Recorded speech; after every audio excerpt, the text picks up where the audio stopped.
নমস্কাৰ বন্ধুসকল, আজি আপোনালোকক ক'বলৈ গৈ আছোঁ এমাজনৰ জংঘলৰ পৰা 10বিধ অতি ভয়ানক প্ৰাণীৰ বিষয়ে সবিশেষ এই ভিডিঅ'টি আপোনালোকে জানিবলৈ পাব। তো ভিডিঅ'টি শেষলৈকে চাই দিবলৈ আশা কৰিলোঁ। আৰু আমাক যদি আমাৰ চেনেল নতুনকৈ আহিছে তেনেহ'লে চেনেলটো ছাবস্ক্ৰাইব কৰিব, কাষত থকা বেল আইকনটো অল কৰি দিব যাতে এনেধৰণৰ ভিডিঅ' নটিফিকেশ্যন পোনপ্ৰথমে আমাৰ চেনেলৰ জৰিয়তে আপোনালোকে পাই থাকে। নম্বৰ 10, ইলেক্ট্ৰিক ইল। এমাজনৰ পানীত পোৱা বৈদ্যুতিক শ্বক দিব পৰা মাছটোৰ নাম ইলেক্ট্ৰিক ইল। ইয়াৰ কাৰেণ্টৰ পৰা মানুহ নমৰিলেও ইয়াৰ 600 ভল্টেজৰ কাৰেণ্টৰ মানুহৰ হৃদস্পন্দন বন্ধ কৰি দিব পাৰে। এই মাছবিধ এমাজনৰ নদ-নদীৰ গভীৰতম অৱস্থাত পোৱা যায় আৰু ই নিজৰ কাৰেণ্টৰ জৰিয়তে খাদ্য চিকাৰ কৰে। এই মাছটোৱে এবাৰত 200 মিটাৰ পৰ্যন্ত কাৰেণ্ট প্ৰবাহিত কৰিব পাৰে। Number 9, arapaima fish. এই মাছবিধ 2 মিটাৰ দীঘল আৰু 100 কেজি ওজনতকৈও বেছি। ই পৃথিৱীৰ আটাইতকৈ ডাঙৰ মাছৰ এবিধ। এই মাছবিধ পানীত সাঁতুৰিব পাৰে আৰু মুক্ত বায়ুত উশাহ-নিশাহ ল'ব পাৰে। এই মাছবিধে এমাজনৰ পানীত পোৱা অন্য মাছ ভক্ষণ কৰি জীয়াই থাকে। এই মাছবিধে পানী খাবলৈ অহা অন্য জীৱও ভক্ষণ কৰে। Number 8, mosquito. আপোনালোকে হয়তো ভাবিছে চাগে ভয়ানক জীৱ-জন্তুৰ শাৰীত কিয় মহবোৰ পৰিছে। এটা ছাৰ্ভেৰ অনুসৰি এমাজনৰ অতি ভয়ানক জীৱবোৰৰ মাজত মহবোৰ অন্তৰ্ভুক্ত।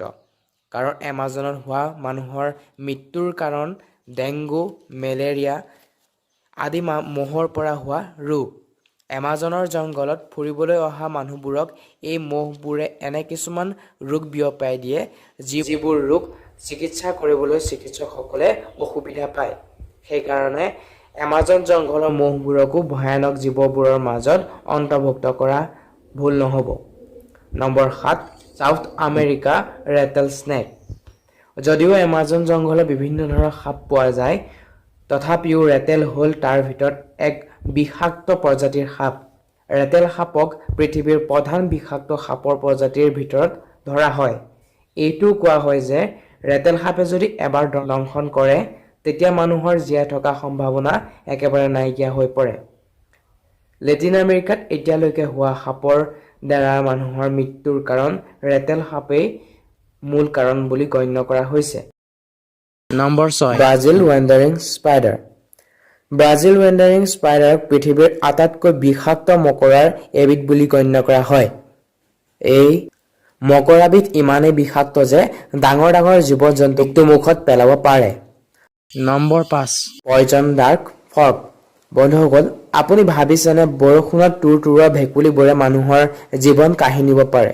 হয় বন্ধুসকল, এমাজনৰ জংঘলত পোৱা পয়জন ডাৰ্ক ফৰ্ক নামৰ ভেকুলীবিধে মানুহৰ জীৱন কাঢ়ি নিব পাৰে। এইবিধ ভেকুলী নীলা আৰু উজ্জ্বল ৰঙৰ হয়। ই দেখিবলৈ অতি ধুনীয়া হয় আৰু ইয়াৰ গাৰ ৰঙৰ সহায়ত গছ-বনৰ মাজত লুকাই থাকি নিজৰ চিকাৰ কৰিব পাৰে। এই ভেকুলীবিধ 2 ইঞ্চি দীঘল হয়। এই ভেকুলীবিধৰ গাত ইমানেই বিষ থাকে যে 10জন মানুহক একেলগে মৃত্যুমুখত পেলাব পাৰে। জেগুৱাৰ। খোৱা-বোৱাত ৰুচি থকা জেগুৱাৰে এমাজনৰ 40তকৈও অধিক জীৱ-জন্তু খাই পেলায়। এই জীৱ-জন্তুৰ ভিতৰত শহাপহুৰ পৰা হৰিণা পহুলৈকে থাকে। বৰ্ষাৰণ্যত থকাৰ বাবে এইবিধ বাঘে সাঁতুৰিবও পাৰে। এই কাৰণে পানীত থকা জীৱ-জন্তু ই চিকাৰ কৰিব পাৰে। জেগুৱাৰ কেৱল এমাজনৰ পশ্চিম দিশতহে পোৱা যায়। Black Cayman crocodile. যদি ক'ৰবাত ঘঁৰিয়ালৰ ৰাজ্য থাকিলহেঁতেন তেতিয়াহ'লে ব্লেক কেমেন ক্ৰক'ডাইল তাৰ ৰজা হ'লহেঁতেন। ই মাটিৰ ৰঙৰ হয় আৰু ইয়াৰ এই ৰঙৰ বাবে চিকাৰ কৰিবলৈ সুবিধা হয়। ই ডাঙৰৰ পৰা সৰু সকলো প্ৰাণীকেই নিজৰ চিকাৰত অন্তৰ্ভুক্ত কৰি পেলায়। Number 2, anaconda. বন্ধুসকল, এনাকোণ্ডা পৃথিৱীৰ ডাঙৰ সাপৰ ভিতৰত এবিধ। ই প্ৰায় 21 ফিট দীঘল হয় আৰু বন্ধুসকল, ভাল খবৰটো এইটোৱে যে ই বিষাক্ত নহয়। কিন্তু বন্ধুসকল, বেয়া খবৰটো এইটো যে ই অন্য প্ৰকাৰে মানুহক মৃত্যুমুখত পেলাব পাৰে। ই নুচুবাকৈয়ে নিজৰ চিকাৰটো গিলি পেলায় আৰু ই নিজৰ খাদ্য হজম কৰিবলৈ প্ৰায় 1 সপ্তাহ সময় লয়। নম্বৰ 1, পিৰানা।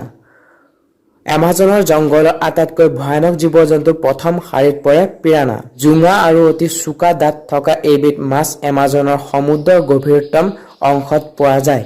বন্ধুসকল, পিৰানা মাছক যিমানেই ভয়ানক বুলি কোৱা হয়, ই কিন্তু ইমানো ভয়ানক নহয়। কাৰণ এমাজন জংঘলত থকা মানুহবোৰে সেই নদীখনেদিয়ে সাঁতুৰি পাৰ হয়, যিখন নদীত পিৰানা মাছবিধ বাস কৰে। ই সাধাৰণতে মৃত জীৱ-জন্তুক চিকাৰ কৰে। ই সাধাৰণতে মানুহক চিকাৰ নকৰে। যেতিয়া ই অধিক ভোকাতুৰ হৈ থাকে, তেতিয়া ই